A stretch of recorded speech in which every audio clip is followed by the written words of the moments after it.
자, 그럼 오늘은 문현진 멘토와 함께합니다. 멘토님, 안녕하세요. 안녕하세요. 네, 요즘 우리 시장 체력이 굉장히 많이 약해졌습니다. 그죠, 멘토님? 네. 일단 코스피가 그래도 다시 3,000선, 코스닥도 지금 1,000선을 회복해주긴 했는데 이게 저희가 2,000피에 코스피가 한 10년간 갇혀 있었잖아요. 네. 근데 이제 3,000피에 또 갇혀 있는 게 아닌가라는 걱정이 되네요. 어떻게 보세요? 저는 3,000피에 갇힐 것 같은 생각은 들지 않고요. 다시 2,000피대로 돌아갈 거다 생각을 하고 있거든요. 일단 코로나 때문에 사실 돈이 많이 풀렸잖아요. 네. 네, 근데 돈 풀 시기는 아니었었어요. 근데 이제 코로나 때문에 이제 그 특수성을 이용해서 이제 돈이 많이 풀려 나와서 그걸로 인해서 일시적인 효과로 올라가게 된 거죠. 그러니까 부동산 가격, 뭐 우리 주식 가격, 채권 가격이 오리배로 뛰어났을 때 그 밑에 물을 많이 넣게 되면 막 그죠. 올라가잖아요. 유동성으로. 그런 것처럼 유동성으로 올라온 거거든요. 근데 경제는 사실 2017년부터 침체기로 돌아가 있었던 상황이었고요. 그렇기 때문에 2020년에 사실 금리 인하를 했으면 안 되고 금리 인상 시기로 돌아갔었어야 되는 거죠. 근데 이제 그런 여러 가지 문제점들을 다 뒤로 한 채 코로나라는 특수성 때문에 지금은 억지로 이렇게 끌려 올라온 거기 때문에 저는 이거는 산업이 성장을 해서 또는 경제가 전체적으로 성장을 해서 올라온 것은 아니다라고 생각이 듭니다. 결국 빚덩이 위에 앉아있는 주식시장이고 경제시장이라는 거죠. 그래서 저는 이제 그런 것들이 다시 제자리 찾아간다라고 보고 있습니다. 결국 우리가 금리 인상을 자꾸 이렇게 안 하고 미룬다 하더라도 결국은 해야 되고요. 금리 인상이 결국 하게 된다라고 한다면은 풀려 나왔던 돈들 전부 다 다시 또 긴축을 통해서 은행으로 갖고 와야 되거든요. 그렇게 되면 남은 거는 이제 우리 계좌상에 그리고 많은 투자자들 자산의 빚이라고 하는 부채가 이렇게 딱 떠안게 되는 거죠. 그래서 코로나 이전과 이후를 극명하게 나눌 수 있는 건 부채라고 생각이 듭니다. 결국 부채 리스크를 얼마나 잘 해소할 수 있는가에 문제가 있는 건데요. 산업의 성장은 굉장히 더뎌지고 있습니다. 지금 원자재 가격도 올라가고 있고 역시나 반도체들 공급 부족난이 일어나게 되는 게 공급을 안 하고 싶어서 안 하는 게 아니라 공장을 돌릴 수가 없기 때문에 원자재를 구할 수가 없기 때문에 그런 일들이 발생이 되고 있거든요. 그래서 이제 그런 부분들을 생각 한번 해본다면은 산업은 올해는 기저효과라고 하죠. 작년이 너무 안 좋다 보니까 올해 괜찮다라고 이야기를 했지만 내년은 올해보단 안 좋을 가능성이 저는 매우 높다라고 봅니다. 결국 경제 전체가 쪼그라들 가능성이 높은 거고요. 금리도 오늘 뭐 계속 말씀드리고 있지만 뭐 금리 같은 경우도 역시나 11월 그리고 내년 2월, 3월쯤에 또 금리가 올라간다. 그리고 추가 금리 인상도 고려해봐야 된다라는 이야기 나오고 있고 그리고 적정 금리를 2%대로 생각하고 있다는 것은 앞으로 금리를 굉장히 가파르게 올릴 가능성이 높다라는 거예요. 그때 부채가 터지지 않을까라는 것들을 우리가 한번 고민해봐야 될 것 같습니다. 뭐 부채 터지는 게 별거 아니겠지 생각하시는 분들 많겠지만요. 우리 추석 연휴 동안에 헝다그룹이 부채 때문에 허덕이면서 지금 아직까지도 리스크로 남아있게 되죠. 중국 경제 성장률을 한 번에 깎아먹는 형태가 돼버렸다는 거예요. 그런 일들을 생각 한번 해보신다면 헝다그룹만의 문제일까? 아니면 부채가 많은 기업들은 다 제2의, 제3의, 제5의, 뭐 제10의 헝다그룹이 될 수 있을까라고 생각을 한번 해보셔야 될 것 같습니다. 지금은 역시나 부채라고 하는 그런 내용들을 우리가 조금 깨끗하게 잘 되어 있는지 확인을 해봐야 될 부분인 것 같고요. 그건 기업만의 문제가 아니라 지금 투자를 하고 계시는 분들도 마찬가지입니다. 부동산 빚을 내서 집을 사신 분들은 고민 좀 심각하게 한번 해보셔야 되지 않을까 생각이 들고요. 역시나 또 주택담보대출을 너무 무리하게 받으셨다든지 주택뿐만 아니라 주식으로 우리가 담보대출 또는 신용대출을 받으셔가지고 주식을 하고 계시는 분들 모두가 조금 준비를 하고 주의를 해야 되는 단계라고 저는 생각을 합니다. 그런 것들을 생각 한번 해본다면 사실 이거는 억지로 멱살 잡고 끌려온 증시이기 때문에 누군가가 멱살 잡고 있던 손을 놔버리게 되면 밑으로 떨어지게 되는데 유동성 파티는 끝이 나지 않겠습니까? 그래서 작년과 같은 호황 시장이 저는 당분간 몇 년간은 오지 않을 것이다 라고 생각을 하고 있네요. 그래서 일단 어쨌든 저는 지수는 지금부터 계속 이렇게 침체로 계속 내려갈 수밖에 없다 생각을 하고 있고요. 그렇다고 해서 이런 내용들이 단기간에 폭발을 일으켜가지고 막 폭락하는 그런 증시가 될 것인가 라고 한다면 그건 아닐 것 같아요. 뭔가 악재가 진짜로 우리가 흔히 말하는 리먼 브라더스급의 어떤 금융기업의 하나가 무너진다라고 한다면 이런 식으로 갑자기 뭐 떨어질 수도 있겠지만 지금까지의 하락은 전부 다 어떻게 됐냐면요. 계단식으로 떨어지게 됩니다. 그래서 우리가 하락장이라고 하는 것을 염두에 둬야 될 것 같은데 요즘에 여름이 가고 겨울이 오고 있지 않습니까? 날이 쌀쌀해져 가잖아요. 근데 우리가 쌀쌀해져 가니까는 어우 큰일 났어. 나 이제 못 살아. 이런 사람들 없습니다. 거기에 맞게끔 옷도 바뀌고 생활 습관도 바뀌게 되고 뭔가 준비를 하게 되는 거예요. 그런 것처럼 하락장은 준비를 해라는 거지 무서워해라라는 게 아닙니다. 그래서 결국은 지금 지수는 위쪽에서 무너지기 시작을 했고 3060포인트를 지지를 하지 못했고요. 그럼 3000포인트가 무너지게 되면 저는 반대매매 장세가 나올 거다라고 생각을 하는데요. 그런 반대매매가 나오고 또 머뭇거리면서 올라가는 척 하다가 또 떨어지고 또 머뭇거리면서 올라가는 척 하다가 또 떨어지고 이거를 반복하면서 이제는 점점 낮춰갈 가능성이 높다라고 보여집니다. 결국 여러분들이 지금 추가 매수를 하시거나 함부로 경거망동 하시게 되면 안 된다라는 거예요. 어제 오늘 뭐 추가 매수 할까요? 뭐 하시는 분들 정말 많을 것 같은데 전혀 해서는 안 되는 자리입니다. 제가 이거는 뭐 비유를 통해서 말씀드린다면은 비가 내리고 있는데 빗줄기가 조금 약해졌다고 해서 빨래를 밖에다가 널면 될까요? 라고 하는 이야기랑 똑같은 거거든요.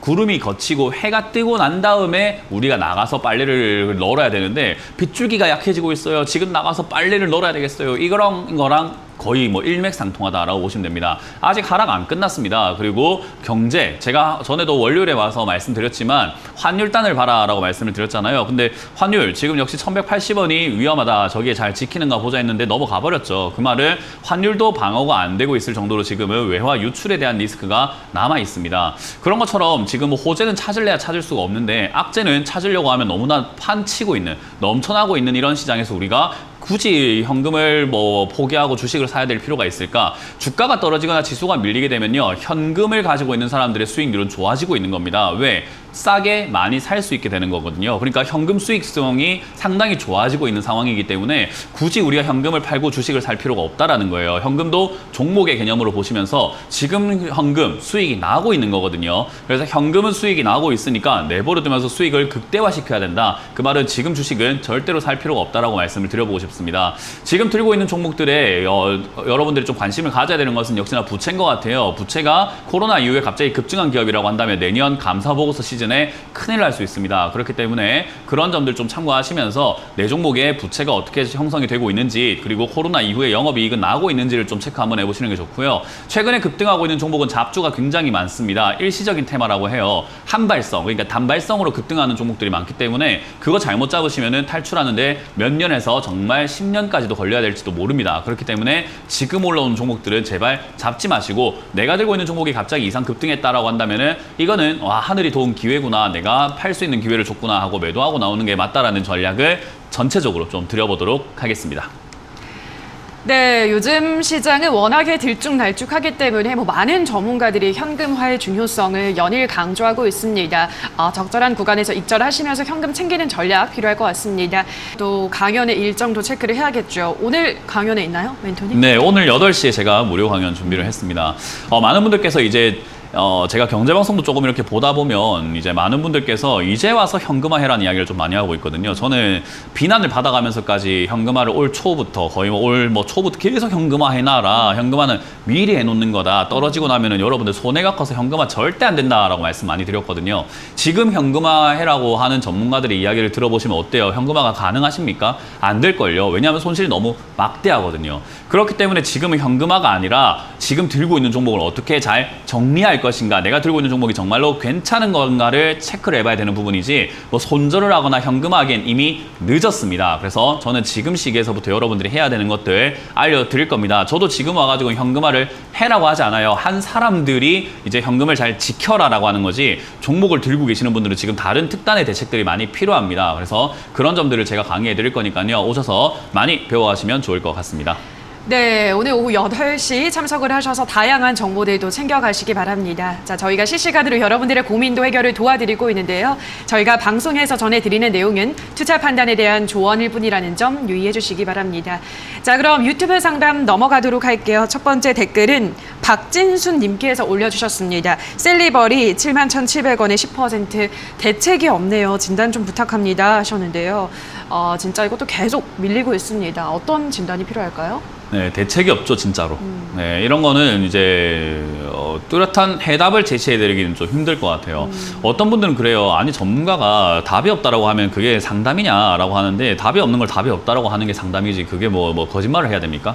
이거는 거짓말할 수가 없어요. 셀리버리, 우리가 흔히 말하는 이 셀리버, 그러니까 셀리버라는 게 뭐 전달한다 이런 뜻이잖아요. 딱 진짜 전달하는 그런 기업이에요. 뭐냐면은 신경화학 물질을 전달하는 거죠. 그래서 파킨슨병이라든지 우리가 흔히 말하는 치매, 뭐 이런 어떤 뇌에다가 뭔가 신경 물질을, 약 물질을 전달하는 거를 개발하는 신약 개발 기업인데, 이 기업이 이제 뭐 저 임상이 괜찮네 어쩌네 그런 이야기로 올라왔어요. 근데 적자가 굉장히 심하고 회사 재무 별로 좋지 않습니다. 그러니까 약 하나가 성공하지 못하면 회사가 망하는 기업이에요. 그렇기 때문에 지금은 그 약이 괜찮을 거라고 생각하는 그 기대감 때문에 올라왔는데 기대가 없는 상황이 된 거죠. 그러면 여기서는 이제 주가가 올라갈 수 있는 방법은 뭐냐면요, 다시 한번 회사가 기대를 발표하는 방법밖에 없습니다. 그런데 우리가 내부에서도, 회사 내부에서도 그런 정보가 있다라고 한다면 굉장히 꽁꽁 싸매고 발표를 늦추고 확실하게 뭔가 확인되었을 때 발표하려고 하는데, 제가 그걸 어떻게 알겠습니까? 그 말은요, 셀리버리가 호재가 남아있을지 안 남아있을지는 정말 미지수인, 정말 잘 되면은 모가 되는 거고 잘못되면은 도도 아닌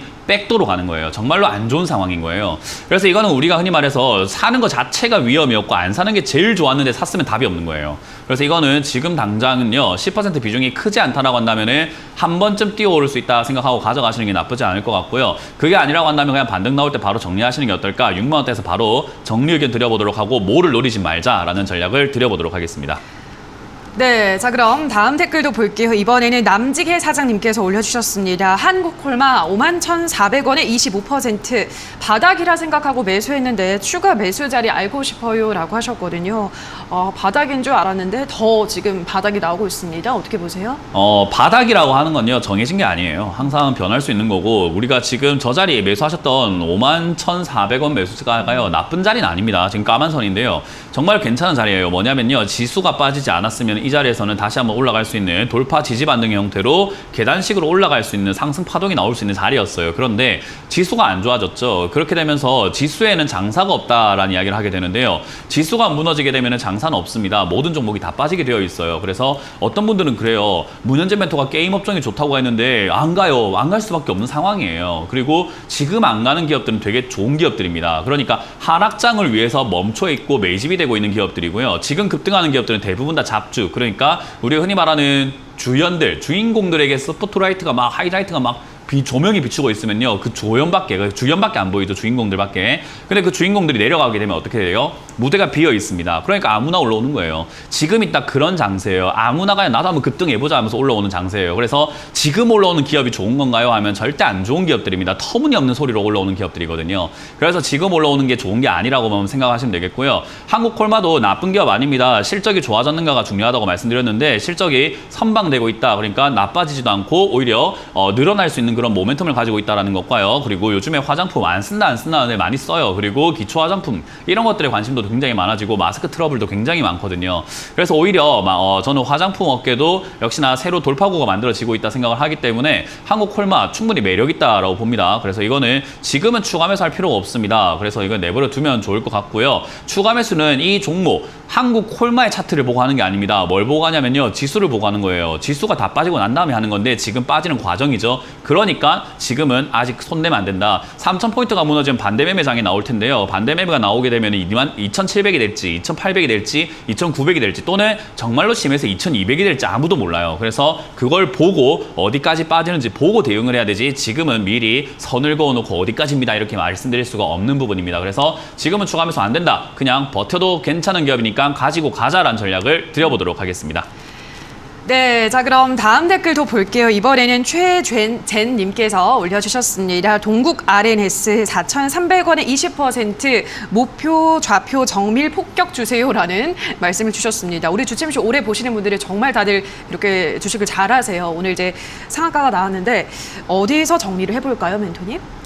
목표가를 정하는 것 자체가 사실 의미가 없죠. 이게 4,300원에 매수하셨는데 이렇게 올라왔다는 것은요, 차트를 잘 보고 주식을 잘해서 그런 걸 수도 있고요. 아니면 운이 좋아서 정말 잡아놨는데 급등이 한 걸 수도 있어요. 근데 뭐가 됐든 상한가가 이렇게 나올 때는 우리가 상한가 다음날 판단하는 것을 기본적으로 전략으로 짜셔야 돼요. 이런 거는 사실 상담받을 이유가 없는데 자랑하려고 올린 거거든요. 이런 거 보면은. 그러니까 이런 상담은 사실은 할 필요가 없다고 생각이 듭니다. 이건 그냥 자랑하는 거고 목표 정밀 폭격이 어디 있습니까? 그냥 팔면 되지. 그게 제일 좋은 거예요. 그래서 수익은 나왔을 때 매도하는 거예요. 근데 여기서 제가 꿀팁을 조금 드린다면은 상한가가 가게 되면은 오늘 올라갈 수 있는 최고 한도까지 올라간 겁니다. 그러니까 더 가려고 했는데 오늘 30%에서 막힌 건지 아니면 30%가 최고인지는 내일 돼야 알 수 있겠죠. 그러니까 오늘은 매도하지 않아도 되고요. 내일 상한가가 풀리게 된다면 매도하시는 게 제일 좋아요. 이슈는 살펴볼 필요가 없습니다. 좋으니까 상한가 갔겠죠. 이유는 필요가 없습니다. 내가 수익 났으면 됐어요. 그래서 지금 수익이 나고 있다라고 한다면요. 내일 상한가가 풀리게 될 때 거기서 시가에서 저는 절반 매도 의견 드리고요. 만약에 시가 이후에 또 치고 올라가게 돼서 상한가 간다면 그 다음날 다음 주 월요일은 휴장이니까 화요일에 매도하시면 되겠죠. 그래서 단계별로 분할 매도 그냥 바로 진행하시면 되지 목표가 정할 필요가 전혀 없다라는 조언을 드려보도록 하겠습니다. 네, 자 그럼 다음 댓글도 볼게요. 이번에는 태양 같은 미소님께서 올려주셨습니다. 오뚜기 57만 원에 20% 식량난으로 좋다고 해서 매수했는데 끝없이 하락해서 신저가예요 라고 하셨는데요. 아 진짜 답답하실 것 같습니다. 오뚜기처럼 일어서야 되는데 언제 일어설까요? 쉽게 생각하면요. 주식 시장에서 많은 투자자들이 좋은데 왜 떨어져요? 라는 질문을 정말 많이 하거든요. 그게 진짜 어리석은 질문이에요. 좋은 기업이라고 올라가는 게 아니라 시장이 좋아해야 올라갑니다. 그 말은 지금 제가 이제 식량난이 올 거고 식량 관련주가 좋을 겁니다 라고 하는 건요. 지금 좋을 거라는 이야기가 아니라 앞으로 사람들이 분명 좋다고 느낄 거라고 보는 거예요. 그럼 지금 사람들이 좋다고 느끼는 건 뭔가요? 하면은 반도체 관련주죠. 유가 관련주죠. 그리고 남북경협주죠. 그리고 2차전지 관련주, 뭐 오늘 뭐 리비아 관련주, 뭐 급등하는 관련주, 뭐 전부 다 급등하면 조금 신재생에너지 관련주, 뭐 수소차 관련주 이런 거 좋아하시잖아요. 그러니까 얘가 안 가요. 그쪽에 돈이 가고 있는 거거든요. 주식이라고 하는 건 거래를 하는 시장이잖아요. 그 말은 사람들이 그쪽에 많이 몰려있다는 것은 이거 장사가 안 됩니다. 그때 모아놓는 게 장사꾼의 기질이에요. 왜요? 남들이 관심 없을 때 모아놓고 남들이 관심 가질 때 팔아내는 게 장사꾼의 마인드로 주식을 하는 거거든요. 그 말은 결국 지금 이 자리에서 우리가 생각 한번 해보면은 떨어지고 있다는 게 나쁜 건 아닙니다. 왜냐하면 오뚜기 반드시 올라갈 기업이고 실적이 좋은 기업이고 역시 식량난, 지금 식량 가격이 엄청나게 폭등을 하고 있는 과정입니다. 그래서 그런 과정에서 역시 문제가 될 수밖에 없는 게 식량 문제가 될 텐데요. 그런 것들을 미리 보고 미리 잡아놓는 거고요. 바닥이라고 생각했는데 뭐 떨어진다 그건 아니에요. 이거는 지금 떨어지게 되면 더 좋은 기회가 오는 거죠. 대신에 아까 말씀드렸죠. 지수의 장사가 없다 보니 바닥이 없습니다. 바닥이라는 것은 이 차트를 보고 정하는 게 아니라고 말씀을 드렸어요. 시장을 보고 시장이 하락이 끝났을 때 해야 되는데 지금은 하락 중이에요. 제가 정말 우리 시청자분들을 위해서 미래에서 온 사람이었으면 좋겠어요. 타임머신이 있다면 정말 미래에서 한번 갔다 와보고 싶은데 그것도 안 되고 만약에 증권사에 제가 유료 결제를 한다고 해서 유료 결제를 했을 때 캔들을 한 50개를 미리 보여준다면 저 1억이라도 낼 생각이 있습니다. 여러분들을 위해서요. 그런데 방법이 없잖아요. 미리 볼 수 있는 방법이. 그러니까 어디까지 떨어지는지는 시간이 필요합니다. 우리 같이 한번 지내보자고요. 같이 한번 살아보자고요. 같이 살아가 보다 보면 바닥이 나옵니다. 그때 제가 바닥이라고 알려드리면 그때도 역시 아까 롯데 지주도 그렇고요. 뭐 아까 봤던 모든 기업들 다 한국콜마도 그렇고요. 추가 매수 가능할 거예요. 그래서 오뚜기는 오뚜기만의 문제가 아니라 바닥이 잡힐 때까지 시장 바닥이 잡힐 때까지 추가 매수 없이 그대로 기다리셨다가 나중에 화끈하게 확실한 기회에서 매수가를 확 낮추는 것이 좋다. 시장을 보자라는 전략을 드려보도록 하겠습니다.